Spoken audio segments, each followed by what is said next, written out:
दरम्यान उद्धव ठाकरे हे आता उद्धव मिया झालेत अशा शब्दात भाजप नेते नारायण राणेंनी निशाणा साधलाय। ठाकरे गटाला सर्व धर्मीयांनी मतदान केल्याचं वक्तव्य उद्धव ठाकरेंनी केलं होतं। त्याला प्रत्युत्तर देताना राणेंनी हा निशाणा साधलाय।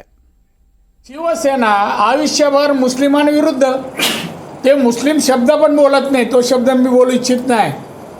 मातोश्री त्या शब्दाला काय बोलतात मुसलमान लोकांना ते मला माहिती आहे।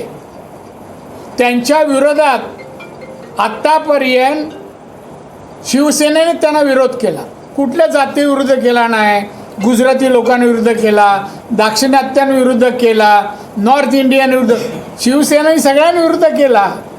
आता शेवटी आले, आता मियाबाई झाले, आता उद्धव मिया म्हणतात त्यांना। तुम्हाला नाव माहीत नसेल तर बघ, उद्धव मिया, त्यामुळे ते असेच बोलणार।